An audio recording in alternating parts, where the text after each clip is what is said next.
জয়সলমের বিখ্যাত তার সোনার কেল্লার জন্যে।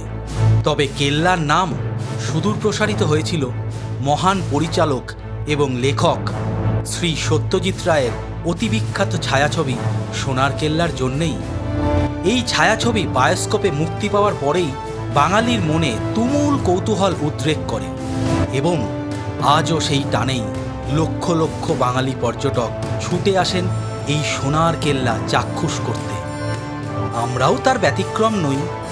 আমাদের এবং আমাদের ক্যামেরার চোখ দিয়ে সোনার কেল্লা তো ঘুরিয়ে দেখাবই, সাথে বলবো এর সাথে জড়িত অনেক ইতিহাস।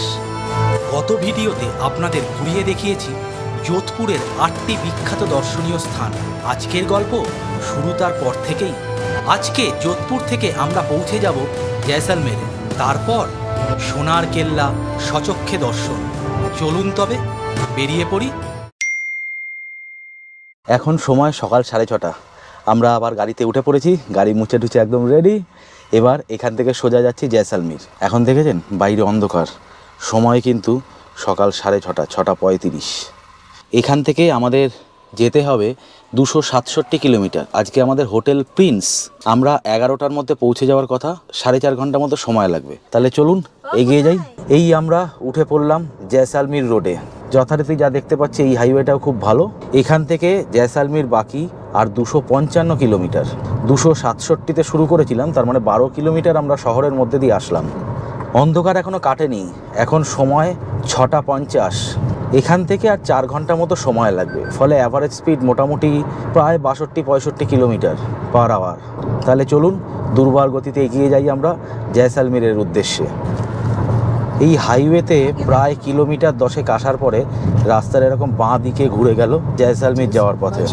আবার ন্যাশনাল হাইওয়ে 125 ধরে নেবো আমরা একটু পরেই। উপরের রাস্তাটা ছিল হচ্ছে গিয়ে যোধপুর রিং রোড, আর এই আমরা উঠে পড়লাম জয়সলমের রোডে। ওই 10 কিলোমিটার রাস্তা ছিল প্রায় 4 ওয়ে 6 ওয়ে লেন মিলিয়ে মিশিয়ে, এটা কিন্তু বোথ ওয়ে লেন হয়ে গেল।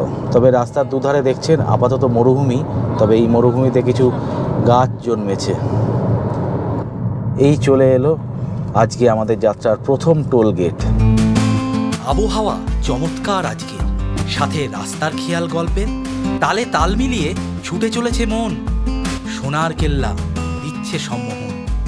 যোধপুর থেকে জয়সলমের যাওয়ার রাস্তা প্রায় পুরোটাই বোথওয়ে লেন, তবে রাস্তার কন্ডিশন খুবই সুন্দর। লেন মার্কিং আছে এবং দুধারের দৃশ্য আহা! মরুভূমির বুক চিরে দুর্বার গতিতে এগিয়ে চলা। তবে সাবধান, গতির বাঁধন আছে এখানে। এলএমবির স্পিড লিমিট এই NH-25-এ 80 কিলোমিটার প্রতি ঘন্টা। মাঝে মধ্যেই মাননীয় পুলিশ মহাশয় স্পিড সেন্সিং ক্যামেরা নিয়ে ওত পেতে বসে থাকে শিকারী চিতাবাঘের মতো। দূর থেকে শিকার ঠিক করে নেয় এবং ক্যামেরা তাক করে ফেলে। গাড়ির গতি 80 থেকে 85 কিলোমিটার পেরোলেই গাড়ি দাঁড় করিয়ে কর করে 1000 টাকা হাতিয়ে নেবে ফাইনের নাম করে। তাই সাবধানে দেখে শুনে স্পিড লিমিটে রেখে গাড়ি চালান এবং দুপাশের মরুভূমির দৃশ্য উপভোগ করুন পরতে পরতে। শুরু করেছিলাম 267 কিলোমিটারে, এই মুহূর্তে বাকি আর 200 কিলোমিটার। সময় হলো 7:31। রাস্তা কিন্তু এরকমভাবেই চলেছে, বোথওয়ে লেন, মাঝে মাঝে ডিভাইডার আছে, কিন্তু সেটা খুব কম কিলোমিটারের জন্য, হয়তো 1 কিলোমিটার বা তারও কম। তবে 1 ঘন্টায় আমরা আসলাম 67 কিলোমিটার। এই রাস্তায় স্পিড লিমিট 80 কিলোমিটার। চেষ্টা করবেন স্পিড লিমিটের মধ্যে গাড়ি চালাতে। এই রাস্তায় কিন্তু মাঝে মাঝেই পুলিশ স্পিড সেন্সিং ক্যামেরা নিয়ে দূর থেকে আপনাকে অবজার্ভ করবে। রাস্তার দুপাশেই কিছু দূর পর পর পেট্রোল পাম্প পেয়ে যাবেন আপনারা, আর প্রত্যেকটি পেট্রোল পাম্পেই ওয়াশরুমও থাকে অ্যাজ ইউজুয়াল। তবে খাবার জল যথেষ্ট পরিমাণে ক্যারি করাই ভালো। যদিও অনেক দোকানপাট আছে রাস্তার দুধারেই, সেখান থেকেও খাবার জল কিনতে পারেন, দাম প্রায় একই। এই আমরা ডান দিকে ঢুকে গেলাম পোখরানের রাস্তায়। পোখরান হয়ে জয়সলমের যাব। যোধপুর থেকে জয়সলমের যাওয়ার পথে এটা আমাদের 2 নম্বর টোল। রাস্তাটা কিন্তু প্রায় সম্পূর্ণটাই এখনও অবধি বোথওয়ে লেনই আসছে, মাঝখানে ডিভাইডার নেই, কিন্তু তাতে বিরাট অসুবিধা কিছু নেই। যেহেতু সকালবেলা বেরিয়েছি আমরা সকাল 6:30, তার জন্য রাস্তাটা একটু খালি তুলনামূলক। তবে যত বেলা বাড়বে আশা করি রাস্তায় ভিড় তত বাড়বে।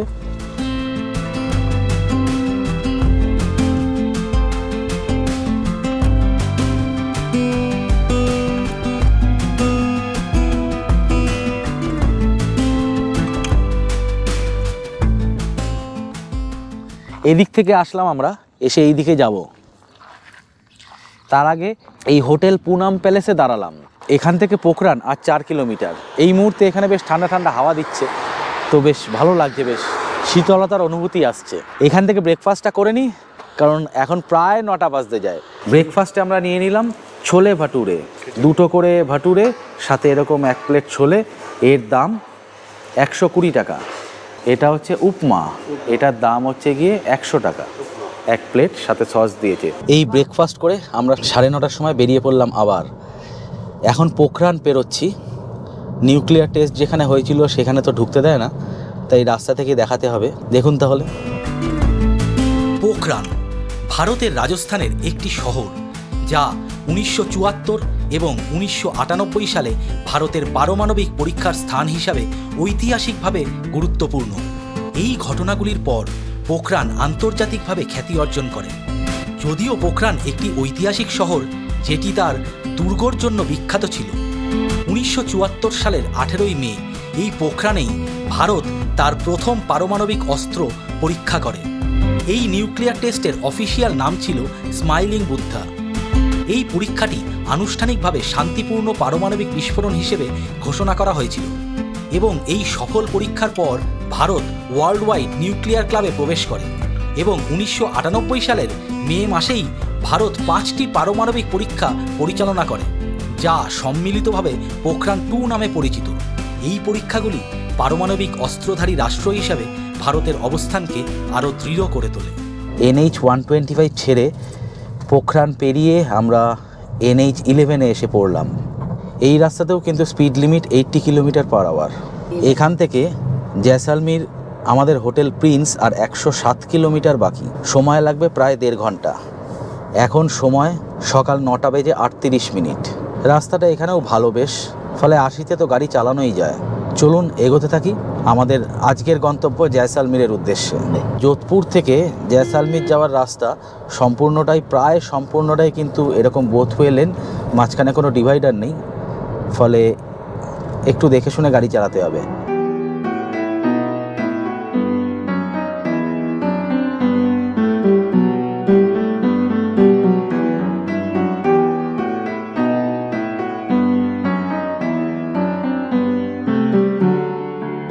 এই দেখুন সামনে পুলিশ ক্যামেরা নিয়ে বসে আছে, স্পিড সেন্সিং ক্যামেরা। মানে আমার গতি একটু বেশিই ছিল, এই মোটামুটি 85-90 অবধি ছিল।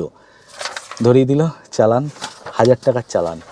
এখানে স্পিড লিমিট হচ্ছে গিয়ে 70 কিলোমিটার, 80 অবধি এরা অ্যালাউ করে। তাই যদি চালান আমার মতো না খেতে চান তাহলে অবশ্যই 80-র মধ্যে গাড়ি চালাবেন। টুক করে ওভার স্পিডিংয়ের কেস খাওয়ার পরেই আমরা পেয়ে গেলাম আমাদের আজকে যাত্রার পরবর্তী টোল পয়েন্ট।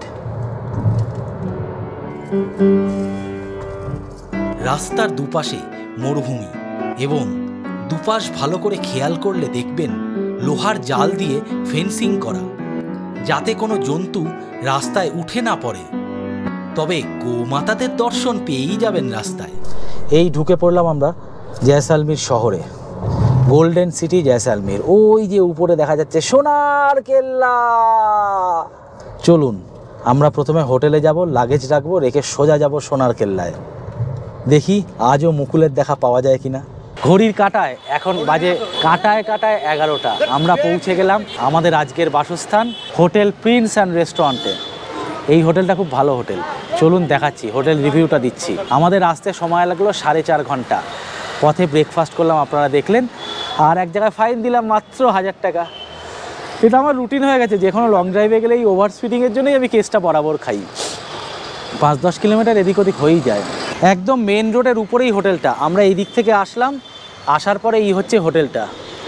এখানকার হোটেলগুলো একটু এরকম ডিজাইন, বুঝতেই পাচ্ছেন, রাজস্থানী ঘরানার ডিজাইন করে করে সব বানানো। তবে এই পিসগুলো কিন্তু কিনতে পাওয়া যায়, এইগুলো পাথর খোদাই করে করে, ভাববেন না যে হাতে করে করা, এইগুলো সব কিনতে পাওয়া যায়।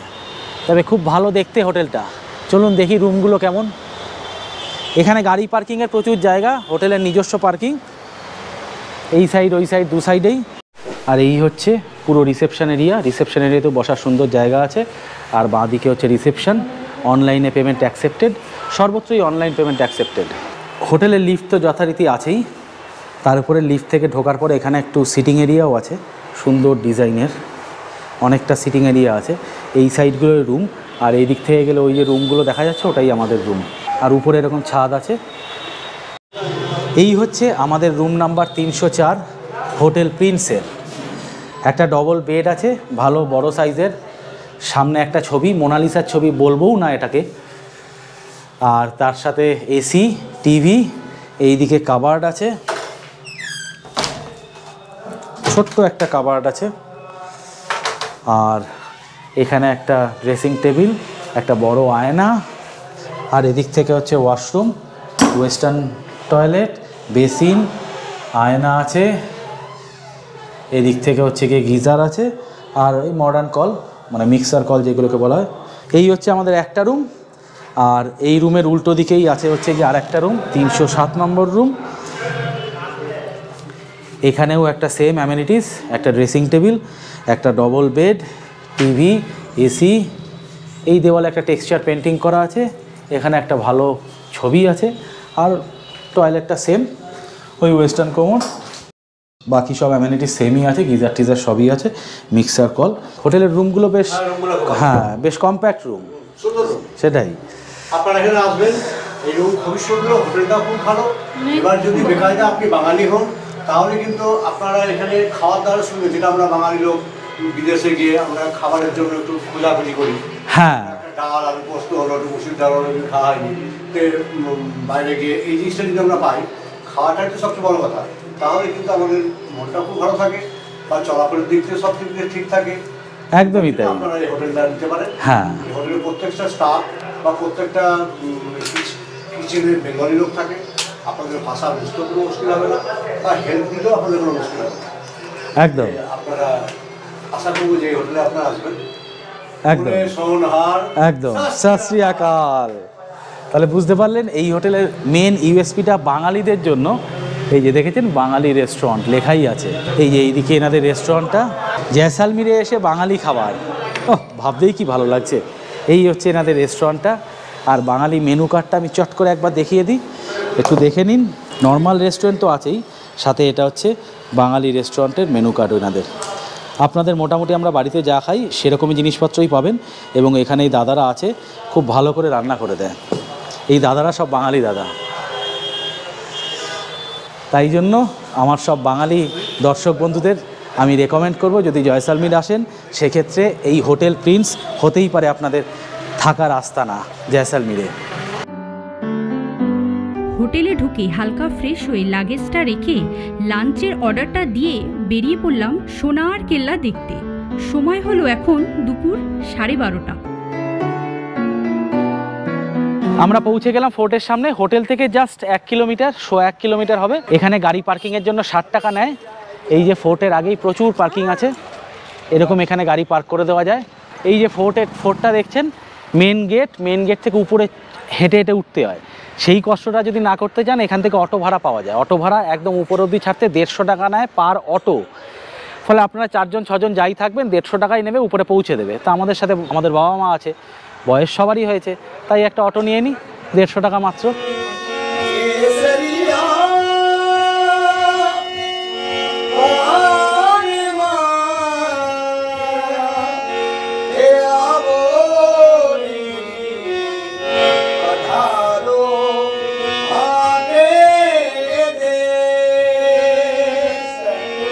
এই হচ্ছে আমাদের গাইড पवन कुमार।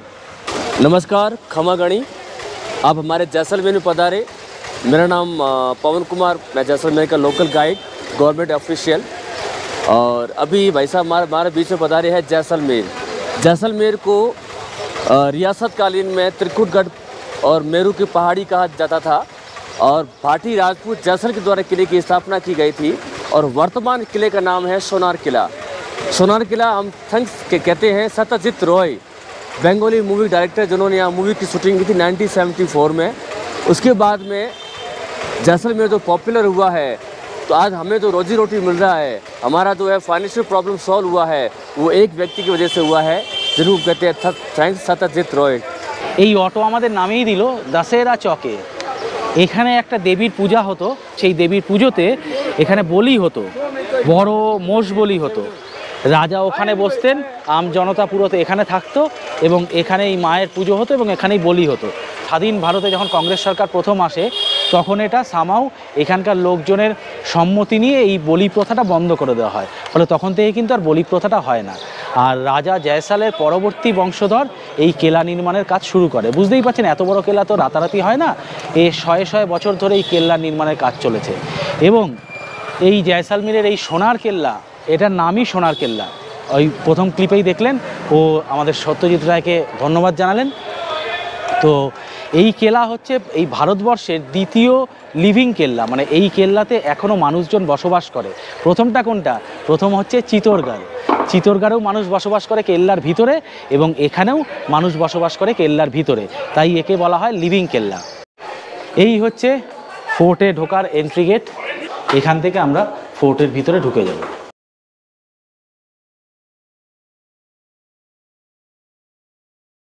ভিতরে ঢোকার পরেই পেয়ে যাবেন এরকম টিকিট কাউন্টার। টিকিটের মূল্য 200 টাকা পার হেড। এই যে দেখুন এখানে লেখা আছে, সাইনবোর্ডটা দেওয়া আছে 200 টাকা, আর ফরেনারদের জন্য চার্জ হচ্ছে 600 টাকা করে। এই হচ্ছে ভাটিয়াদের সিম্বল, পতাকা বলতে পারেন। আর এইটা হচ্ছে শ্রী সোয়াঙ্গিয়া টেম্পল, সোয়াঞ্জিয়া মাতার মন্দির। এই মন্দির শুধুমাত্র রয়্যাল ফ্যামিলির লোকেরাই এই মন্দিরে ঢুকতে পারে এবং বিগ্রহ দর্শন করতে পারে। আমরা বাইরে থেকে প্রণাম জানিয়ে চলে যাব ফোর্টের অন্দরমহলে। সোনার কেল্লার টিকিট কেটে আমরা উঠে পড়লাম একতলায়। এখানে প্রথমেই দেখতে পাবেন অস্ত্রাগার। এখানে 1800 শতাব্দীতে ব্যবহৃত ও অব্যবহৃত অস্ত্রশস্ত্র সুসজ্জিত আছে। ইউনেস্কোর বিশ্ব ঐতিহ্যবাহী স্থান জয়সালমীর দুর্গ 1156 সালে ভাট্টি রাজপুত শাসক রাওয়াল জয়সওয়াল দ্বারা প্রতিষ্ঠিত হয়েছিল।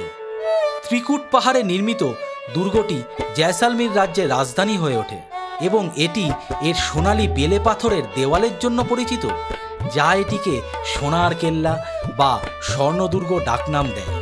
জনশ্রুতি আছে যে রাজা একজন রহস্যবাদীর পরামর্শে এই দুর্গটি নির্মাণ করেছিলেন, যিনি প্রকাশ করেছিলেন যে এই স্থানটি স্বয়ং ভগবান কৃষ্ণের আশীর্বাদ প্রাপ্ত, যা এটিকে সমস্ত শত্রুদের কাছে অদৃশ্য করে তুলেছিল।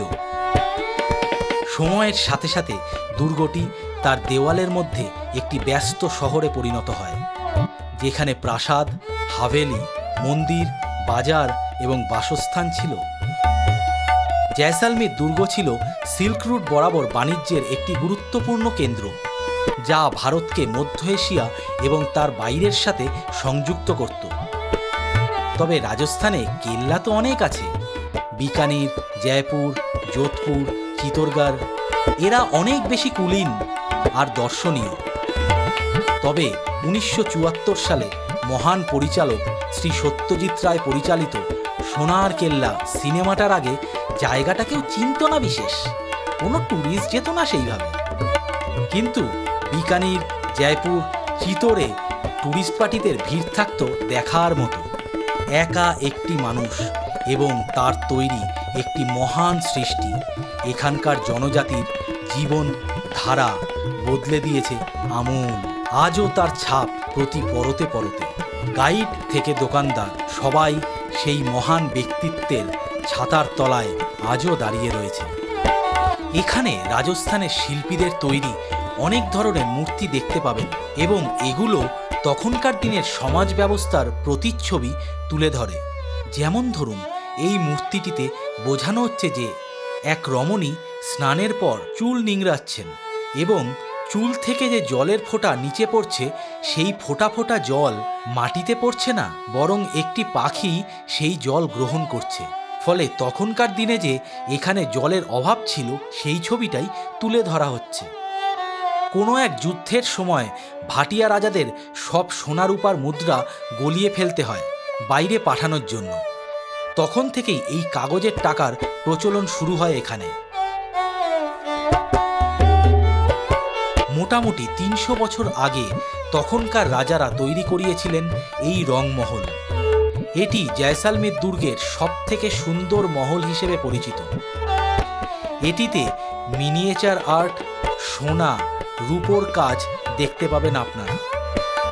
এখানে রাধাকৃষ্ণের নৃত্যরত মুহূর্তের ছবি, রাজাদের শাহী দরবারের ছবি, প্রকৃতি ইত্যাদির ছবি ফুটিয়ে তোলা হয়েছে।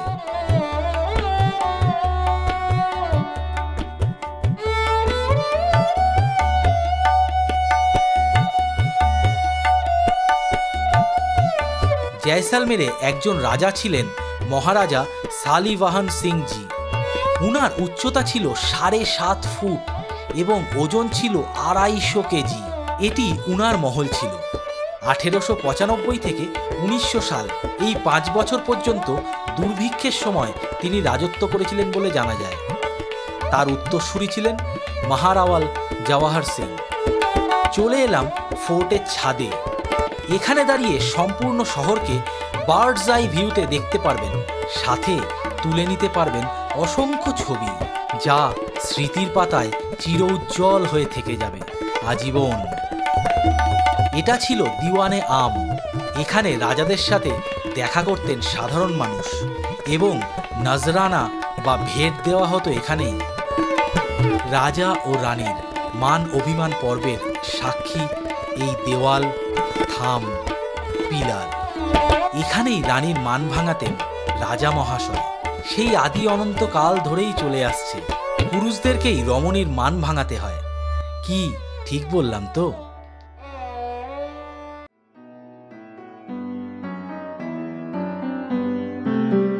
এরপর ফোর্টের নিচের অংশে যেতে শুরু করলাম এবং প্রথমেই চলে এলাম গেম রুমে। এখানেই পাশা, কার্ডস এই ধরনের ইনডোর গেমস খেলা হতো। এখানে কিছু ট্র্যাডিশনাল পোশাক, উটের ফারের তৈরি শাল রাখা আছে এবং মুমাল ও মাহিন্দ্রার ট্র্যাজিক প্রেম কাহিনীর একটি হ্যান্ড পেন্টিং রাখা আছে এখানে। সম্পূর্ণ ফোর্টটা কিন্তু বেশ ঘোরানো পেঁচানো। অতি অবশ্যই গাইড নেবেন, তাহলে সব জায়গাগুলো ঘুরে ঘুরে দেখতে পারবেন এবং গাইডের মুখ থেকে শুনতে পারবেন সেখানকার ইতিহাস। এবার আমরা বাইরে যাওয়ার পথ ধরলাম এই রূপমহলের গলির ভিতর দিয়ে। এই জায়গাগুলোয় আপনারা আজও শুনতে পারবেন এই ডাক। সব শেষে আছে সুন্দর ফটো গ্যালারি। জয়সালমেরের বিভিন্ন সময়ের ছবি এখানে রাখা আছে। সবশেষে এখানে ছোট্ট একটি জুয়েলারি শপ আছে। এখানকার বাসিন্দারা নিজেদের থাকার ঘরগুলোকে রেনোভেট করে গেস্টদের থাকার ব্যবস্থা করেছেন। সোনার কেল্লার ভিতরে থাকতে ইচ্ছা করলে আপনারা সেখানেও থাকতে পারেন। সোনার কেল্লা দেখলাম আর মুকুলের বাড়ি দেখব না, তা কি হয়? সেই অভিপ্রায়ে ফোর্টের ভিতরের গলি দিয়ে হাঁটতে হাঁটতে চলে আসলাম শ্রী সত্যজিৎ রায়ের মুকুলের বাড়ি দেখতে। দেখে কিছুটা হতাশ হলাম বটে, কারণ দেখতেই পাচ্ছেন সেই বাড়ির ভগ্নপ্রায় দশা। ফোর্টের এন্ট্রি গেটের পাশেই পেয়ে গেলাম সেই গল্পে পড়া সোনার পাথর বাটির খোঁজ। স্যান্ডস্টোন দিয়ে তৈরি এই পাথর বাটি। দোকানের সামনে আবার লেখাও আছে এখানে সোনার পাথর বাটি পাওয়া যায়। গল্প আরো বাকি থেকে গেল, তবে সেই ভিডিও আসবে আগামী বৃহস্পতিবার ঠিক সকাল 9টায়। জয়সালমীর ফোর্ট কেমন লাগলো কমেন্ট করে জানাবেন। আর ভিডিওগুলো ভালো লাগলে লাইক, শেয়ার এবং চ্যানেলটি সাবস্ক্রাইব করে পাশে থাকার অনুরোধ রইল। আজকের জন্য নমস্কার।